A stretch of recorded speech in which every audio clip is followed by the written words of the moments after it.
नमस्कार साथियों, स्वागत है आप सभी का आपकी अपनी पाठशाला पर। मैं हूं अंकित अवस्थी।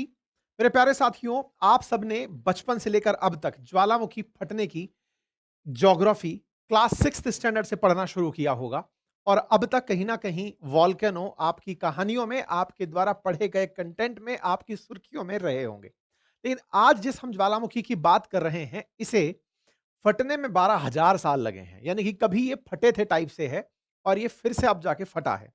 ये ज्वालामुखी इथोपिया के अंदर था और इथोपिया के अंदर ये जो ज्वालामुखी था, इसके फटने से भारत में चिंता बढ़ गई। भारत में ऐसी चिंता बढ़ी कि राजस्थान, उत्तर प्रदेश, मध्य प्रदेश, गुजरात, दिल्ली, उत्तराखंड, इन सभी स्टेट्स को टेंशन होने लगी। किस बात की टेंशन आज के सेशन में बताएंगे। फिलहाल एक तस्वीर देखिए आपके सामने। ये जो तस्वीर है ना, जो ये जो बादल सा बना आ रहा है, असल में ये एक वॉल्केनो के फटने का बादल है। मतलब वॉल्केनो फटा और उसकी वजह से ये फ्यूम्स सी बाहर निकल कर आई। आप इन तस्वीरों को यहां पर देखेंगे तो आप देख करके अंदाजा लगाएंगे कि कुछ मतलब बादल सा बना है, कॉलीफ्लावर जैसा बादल है जो बनता हुआ आपको ऊपर तक जाता दिखाई दे रहा है। एक बार के लिए बादल देख करके किसी को चिंता नहीं होती, लेकिन बादल में वाटर वेपर होती है। यहां पर लेकिन सैंड है। ये मतलब एक तरह से समझिए कोई धूल का गुबार लिया किसी ने और ऊपर की तरफ उछाल दिया, कुछ वैसा है। जमीन से उठा हुआ पानी के बिना, यानी कि इसमें वाटर कंटेंट मिनिमलिस्टिक तरीके से है। ये पानी नहीं है, बारिश नहीं करेगा। एक धुएं का गुबार है जो इस तरह से उठ रहा है, जिसे आप यहां पर देख सकते हैं। एक वीडियो भी बाहर आया, जिसे आप यहां पर देखकर अंदाजा लगा सकते हैं कि किसी व्यक्ति ने इसे रिकॉर्ड किया अपने मोबाइल में और इस धूल के गुबार को उठता हुआ आप देख रहे हैं। इसमें बहुत सारी ऐसी गैसेस हैं जो धरती के अंदर गहराई से निकल करके आई हैं, जिसमें सल्फर डाइऑक्साइड जैसी गैसें शामिल हैं। वो यहां से निकल करके आपको ऊपर की तरफ धुएं का गुबार बनते हुए जाती हुई दिखाई दे रही हैं। ये घटना कहां की है? तो अफ्रीका का जो पूर्वी किनारा है, जिसे हॉर्न ऑफ अफ्रीका कहते हैं, उसके अंदर देश है एक इथोपिया। उस इथोपिया के उत्तर में, बिल्कुल इरिट्रिया के दक्षिण में ये जगह है। यहां पर एक ज्वालामुखी फटा है। ये बम जैसा दिखने वाला ज्वालामुखी यहां से फटा है और उसकी जो धुआं है, ये जमीन से लगभग 15 किलोमीटर ऊपर तक पहुंच गई। यानी कि क्षोभ मंडल को क्रॉस करके स्ट्रेटोस्फीयर तक की यात्रा पर निकल गई, जहां पर हवाई जहाज उड़ते हैं। तो ऐसे में ये हवा ऊपर उड़ी। अब ये कौन सी जगह है? तो देखो, हॉर्न ऑफ अफ्रीका जो है ना, वो इस तरफ अरब सागर के किनारे पर डला हुआ है और अरब सागर के किनारे हम डले हुए हैं। यानी कि अरब सागर से अगर आप चलेंगे तो अरब सागर के पूर्व पे इंडिया है। तो अब यहां पर कोई वॉल्केनो फटा है और वहां आप रहते हैं उस कोने में। आप सोचिए कि इस वॉल्केनो की धुआं से आपको टेंशन हो रही है। अब अंदाजा लगाइए कितनी भीषण धुआं रही होगी। ये हेडलाइन है कि इथोपिया का वॉल्केनो इरप्शन हुआ, जिसकी वजह से दिल्ली, नॉर्थ इंडिया रिस्क में आ गए। ये सारी चर्चा आज के सेशन में करेंगे। ये तस्वीरें हैं जिन्हें आप देखकर अंदाजा लगा सकते हैं कि यहां पर उठा धुआं, जिसका नाम, अच्छा, इस वॉल्केनो का नाम था हाइली गुबी। हेली गुबी करके इसका नाम है और ये हेले गुबी करके जो वॉल्केनो है, ये कभी 12,000 साल पहले फटा बताया, जिसकी चिंता फिलहाल गुजरात, राजस्थान जैसी जगह को हो रही है। अब ये थोड़ा सा हम डिटेल में समझेंगे कि ये कैसे चिंता हो रही है और क्या इसके पीछे का लॉजिक है। 12,000 साल पहले, यानी Drew, get ready. Let's go shopping. अरे यार। 4 साल पहले, यानी कि उस समय का कोई भी फिलहाल हमारे पास तो एविडेंस नहीं है कि उस समय कुछ ऐसा फटा था। ऐसा हमारे पास कोई अपडेट तो नहीं है। वैज्ञानिकों का मानना है कि ये ज्वालामुखी हिम युग के अंत में और होलोसीन युग की शुरुआत से मेल खाता है। मतलब फिलहाल के लिए अगर हम वैज्ञानिकों की बात को समझें, साइंटिस्ट जिस तरह से इस बात को लेते होंगे, क्योंकि ये अगर पहले था तो फटा होगा, ऐसा वैज्ञानिकों का मानना है। वैज्ञानिक हर ज्वालामुखी को लेकर ये चलते हैं कि वो पहले कभी ना कभी फटा है। तो इसके बारे में कह रहे हैं कि जब आइस एज खत्म हुआ था, उस समय पर ये ज्वालामुखी फटा होगा और होलोसीन युग की शुरुआत हो रही होगी। तभी जाकर के ये 12,000 साल वाला जो फिगर है, उसे मैच करता दिखेगा। वैज्ञानिकों का मानना है कि 15,000 साल पहले पृथ्वी के सूरज के चक्कर लगाने के ऑर्बिट में हल्का सा बदलाव हुआ था, जिससे धरती पर ज्यादा रोशनी पहुंची थी, ग्लेशियर पिघले थे और हिमयुग खत्म होकर के होलोसीन युग की शुरुआत हुई थी। ये युग मतलब पृथ्वी के जो विकास क्रम है, उसके एवोल्यूशन के अंदर, कि पृथ्वी जिस तरह से जियोग्राफिकल साइकिल फॉलो करती हुई आ रही है, जियोलॉजिकल साइकिल बोलते हैं उसे, वो जो फॉलो करती आ रही है एज के हिसाब से, वैज्ञानिक इसे इस तरह से देखते हुए चल रहे हैं। उस समय पर इस तरह का वॉल्केनो कभी फटा होगा, ऐसा माना जा रहा है। ठीक है। 15 किलोमीटर की ऊंचाई तक फिलहाल फटने पर अभी सल्फर डाइऑक्साइड और राख निकल कर आई है और अब ये राख जो यहां से निकली, ये यमन और ओमान को भी पार करके बाहर की तरफ उड़ने लगी। मतलब ये है कि सोमवार की करीब रात 11 बजे ये इथोपिया के अंदर फटा हुआ जो ज्वालामुखी है, ये 4300 किलोमीटर दूर भारत के राजस्थान, गुजरात, महाराष्ट्र, दिल्ली इन क्षेत्रों के अंदर फैलता हुआ दिखाई दिया। मतलब यहां से चल करके ये हवा ऊपर उठी और उठ करके भारत की तरफ चल दी। अब आप देखो, ये इथोपिया से फटी है, हेलीगुबी यही है वो वॉल्केनो, और यहां से निकल करके ये उड़ते हुए इस दिशा की तरफ निकलने लगी। आप कहेंगे इसको इधर ही जाना था, इसको कहीं और भी जगह मिल सकती थी, वो आप सही कह रहे हैं। लेकिन इसके पीछे भी ज्योग्राफी के अंदर चीजें जोड़ी जा रही हैं, और उनका कुछ का मानना है कि जेट स्ट्रीम्स की वजह से ये इस तरफ की यात्रा करते हुए चलने लगा, क्योंकि अब सर्दियों का समय आ रहा है और मावठ आने लगेगी। और आपको पता होगा कि मावठ के समय पर भी मेडिटेरेनियन सी, और ये मेडिटेरेनियन सी वाला जो पानी है ये इस तरफ आता हुआ दिखाई देता है। मतलब हवाएं चलती हुई इस तरह से वेस्टर्लीज बनकर आ रही होती है। तो ये तर्क दिया जा रहा है कि उस तरह से ही ये हवा घूमती हुई इस तरफ आई थी। फिर से एक बार की तरफ आप इस गुबार को उठा हुआ देखें, और ये 10 किलोमीटर 15 किलोमीटर आसमान में ऊपर उठा और उठ करके और फिर ये ट्रेवल करने लगा। अब आप देखिए, पहले आसमान में उठता हुआ ये गुबार, और इस गुबार में है राख और सल्फर डाइऑक्साइड। अब आप पूछेंगे कोई नुकसान है क्या इससे? देखो, पहली बात तो ये है कि अगर कोई हवाई जहाज यहां से जा रहा हो तो हवाई जहाज को तो पहले ही बादलों में दिक्कत आती है। बादलों में लेकिन दिक्कत आती है, उसकी वजह से उसके अंदर डिस्टर्बेंस भी आता है चलते समय, लेकिन टर्बुलेंस जिसे आप कहते हैं। लेकिन ये जो जगह है इसमें कोई बादल तो है नहीं, बादल की जगह धुआं है। अब ये धुआं में सल्फर डाइऑक्साइड है, धूल के पार्टिकल्स हैं।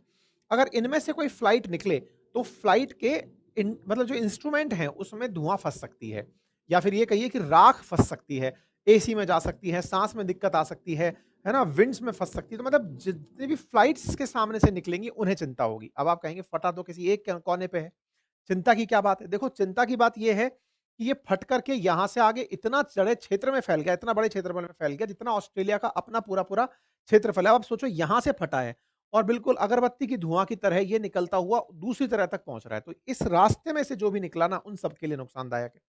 अब सवाल बना, ये यहीं पर ही क्यों फटा? देखो, इसके पीछे ज्योग्राफी में एक बात कही जाती है। ज्योग्राफी में ज्वालामुखी फटने की कहानी को प्लेट टेक्टोनिक से समझाया जाता है। आसान भाषा में समझे तो ऐसे समझिए जैसे दूध के ऊपर मलाई जमी हुई है।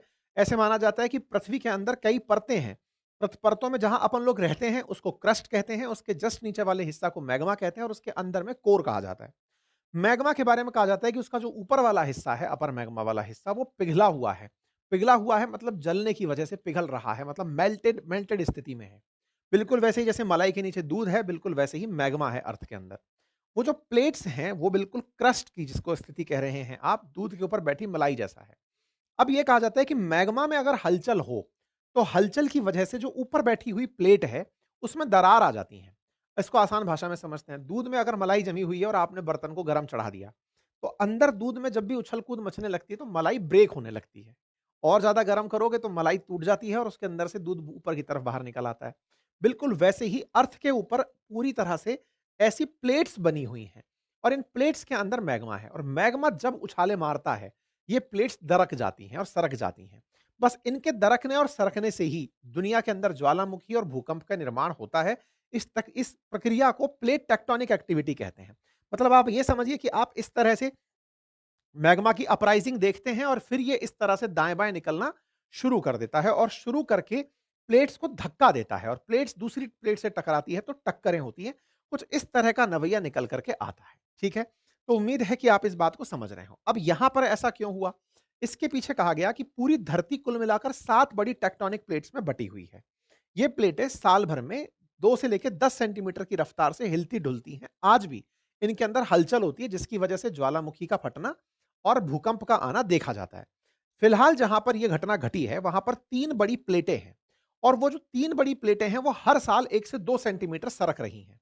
इनमें से एक प्लेट का नाम है नूबियन प्लेट, दूसरी का नाम है ईस्ट अफ्रीकन प्लेट, और ये जो तीनों प्लेटें हैं जिसमें से एक अफ्रीकन महाद्वीप की जो प्लेट है सोमालियन प्लेट के साथ मिलकर के ये फटती हैं। तो मतलब ये 3 प्लेट कुछ इस तरह से हैं, अफ्रीका वाली नूबियन प्लेट, अरेबियन पेनिनसुला की प्लेट और न्यू सोमाली वाली प्लेट। ये 3 प्लेट्स हैं।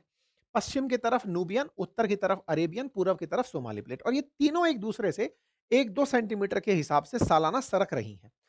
अगर ये प्लेट यों सरकेगी, ये प्लेट यों सरकेगी तो बीच में मामला खाली होगा, बिल्कुल होगा। अफ्रीका के पूर्व की तरफ इसी कारण से एक रिफ्ट यानी कि एक खांच बन रही है, और उसे अफ्रीकन रिफ्ट के नाम से जाना जाता है।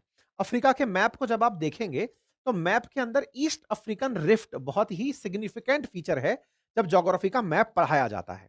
तो ज्योग्राफी के मैप में ईस्ट अफ्रीकन रिफ्ट के अंदर ये जगह आती है जहां पर इस तरह की घटना घटी है। सोमाली प्लेट जिसके बारे में मैं बोल रहा हूं, वहां पर यह घटना बिल्कुल तरीके से घटी हुई दिखाई दी है। ठीक है साहब। तो एक प्रकार से सोमाली प्लेट में रिफ्ट के अंदर जो तेजी आई उसकी वजह से यह फटा, और यहां पर केवल यही नहीं, एल्टा एले, डेलोस और हेलीगुबी ऐसे प्रमुख वॉल्केनो यहां पर रहे हैं।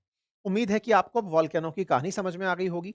प्लेट का विस्थापन, अंदर से निकले हुए मैग्मा का ऊपर निकलकर आना, और मैग्मा जब सरफेस पर आ जाता है तो आप उसे लावा कहते हैं, और उसके साथ-साथ बड़ी मात्रा में ऐश के क्लाउड बन करके बाहर आते हैं। ठीक है साहब? ये जो क्लाउड्स हैं, ये अब चलते-चलते अपनी तरफ चल पड़े और भारत की तरफ निकल कर आए। ये कुछ तस्वीरें हैं जो दिखाती हैं कि देखो यहां से चलते हुए ये चले, अरब सागर क्रॉस होते हुए, जैसे निकले ही भारत के लिए थे, फटे ही भारत के लिए थे, इस तरह से फट करके भारत की तरफ चलते हुए दिखाई दिए। अब आप तारीखों में नजर देखें। 23 नवंबर को ये फटता है शाम के दिन। 24 नवंबर की सुबह ये लगभग ओमान को क्रॉस कर जाता है धुआं।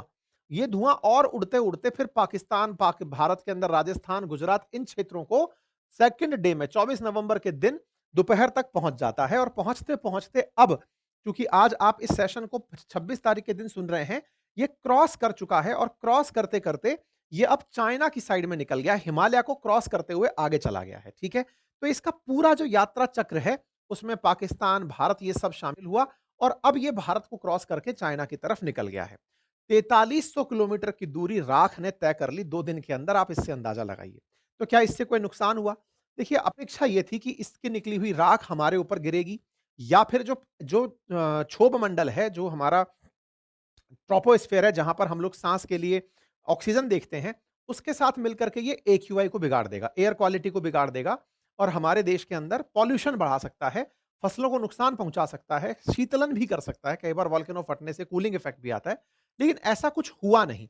इसके धुएं के जो बादल थे वो निकल गए, और आगे की तरफ अब चाइना साइड में पहुंच गए। चाइना को क्रॉस करके अब वो पैसिफिक ओशन में चले जाएंगे, अल्टीमेटली जापान के बाद जाते जाते ये बहुत न्यूट्रल हो जाएंगे।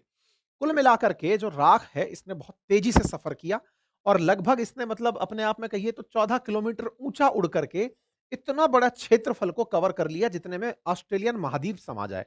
मतलब 54 लाख वर्ग किलोमीटर में इस धुएं ने बादल क्रिएट कर दिए, जिसे आप देख सकते हैं। ये राजस्थान के ऊपर से गुजरते हुए की एक तस्वीर है जो सोशल मीडिया पर ट्रेंड कर रही है, कि राजस्थान के ऊपर से उदलते हुए कुछ इस प्रकार से बादल दिखाई दिए थे। बाकी वैज्ञानिकों ने अपने स्तर पर चेक किया कि सल्फर डाइऑक्साइड के लेवल में कोई परिवर्तन आया या नहीं। तो क्षोभ मंडल के लेवल पर, ट्रोपोस्फेयर के लेवल पर कोई खास परिवर्तन नहीं देखा गया। ऐश और स्मोक के बादल बनते हुए ऑब्जर्व किए गए, उनकी जो घटना है वो देखी गई, लेकिन अब बादल छट चुके हैं, चिंता की बात अब कोई भी नहीं है। लेकिन हाँ, अपन सबके लिए जो ज्योग्राफी के छात्र हैं, जो रुचि रखते हैं, उनके लिए ये घटना अपने आप में एक बड़ी घटना मानी जाएगी, क्योंकि ज्योग्राफी में अक्सर ये पढ़ा जाता है कि एटमॉस्फेरिक कूलिंग का इफेक्ट भी आता है कई बार। जैसे हम ग्लोबल वार्मिंग कहते हैं, ऐसे ग्लोबल कूलिंग भी हो सकती है यदि ज्वालामुखी फटने से स्ट्रेटोस्फेयर में जाकर के धुएं के बादल छा जाएं, तो सूरज का प्रकाश नीचे ही ना आ पाए। कुछ इस तरह की स्थितियां भी बन सकती हैं। ग्लोबल वार्मिंग का भी इसे रीजन बनाते हैं, अगर कोई थोड़ा नीचे रह जाए तो धरती से उठी हुई जो हीट है वो वापस एटमॉस्फेयर में नहीं जा पाएगी, तो ओवरऑल गर्मी बढ़ जाएगी। तो ये तमाम चीजें हैं जिन्हें ज्योग्राफी के अंदर पढ़ा बहुत बार है, लेकिन आज होते हुए देखा तो आप में से बहुत सारे विद्यार्थियों को उनके कंसेप्ट रिवाइज हो गए होंगे। उम्मीद है कि आप लोगों ने इसे रियलाइज किया हो। इस बात पर एयरलाइंस की तरफ से अपनी तरफ से सारी एडवाइजरी जारी हुई। उन्होंने अपनी तरफ से बातें कही कि हम क्या-क्या ध्यान रख रहे हैं, प्रिकॉशनरी हम कैसे चल रहे हैं। इस रूट में आने वाली जो फ्लाइट्स हैं, उन्होंने प्रिकॉशनरी यात्राओं को थोड़ा-सा मॉडिफाई कर दिया।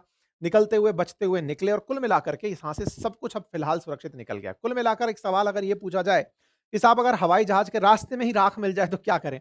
तो देखो, पहले से ही उनको अवेयर बताया जाता है कि रास्ते का ये रास्ता निकल रहा है, यहाँ से ऐश जा रही है। तो ऐसे में दिक्कत तो ये है कि हवाई जहाज की ब्लेंड्स खराब हो सकती हैं, इंजन में ये चीज़ें फँस सकती हैं। एसी को नुकसान हो सकता है, अंदर बैठे यात्रियों को नुकसान हो सकता है, लेकिन प्रिकॉशनरी तरीके से फिलहाल कोई नुकसान अभी तक ऑब्जर्व नहीं किया गया है। अब हेलीगुबी जो फटा है, इसके पीछे का कारण क्या निकला? कि साहब इतने साल बाद क्यों फटा, ये भी बता दो। तो कहा जा रहा है कि जुलाई में इससे 15 किलोमीटर दूर एक और ज्वालामुखी है जिसका नाम है एल्टा एले, वो फटा था। उसके फटने के बाद में जो प्लेट्स में मूवमेंट हुआ, क्योंकि हर साल प्लेट्स जो हैं वो 1-2 सेंटीमीटर खिसकती हैं, तो अभी जुलाई में ही फटा था। तो उसकी वजह से जो प्लेट का मूवमेंट था वो यहाँ तक पहुँच गया, और उस प्लेट के मूवमेंट ने या तो ये यहाँ पर आकर के घटना दिखाता, भिड़ करके भूकंप लाने की, और जो सरक करके ज्वालामुखी लाने की। तो इसने जो है वो ज्वालामुखी का असर पैदा किया। एल्टा एले का इम्पैक्ट यहाँ पर देखा गया, ऐसा लोगों का मानना है। ठीक है साहब? कुल मिलाकर के हम सुरक्षित, सब सुरक्षित, हवाई जहाज बढ़िया से उड़ रहे हैं, दुनिया में सब बढ़िया है। आपको एक बढ़िया कांसेप्ट जानने को मिल गया। उम्मीद है कि आप सभी साथियों ने इस जानकारी को बढ़िया से समझ लिया होगा। अब इसमें पूरी जो ज्वालामुखी और ये सब हमने बातें करी, अगर आप इसको और डिटेल में जानना चाहते हैं कि ये कैसे आते हैं, क्या होते हैं, तो ये पूरा ज्योग्राफी का पार्ट है। मेरी अपनी किताबें जो आती हैं भूगोल की, ज्योग्राफी की, दोनों किताबें, आप उन्हें घर पर बैठे मँगा सकते हैं और पूरा कंटेंट अगर आप पढ़ना चाहते हैं, तो हिस्ट्री, ज्योग्राफी मेरे द्वारा पढ़ाई हुई कंप्लीट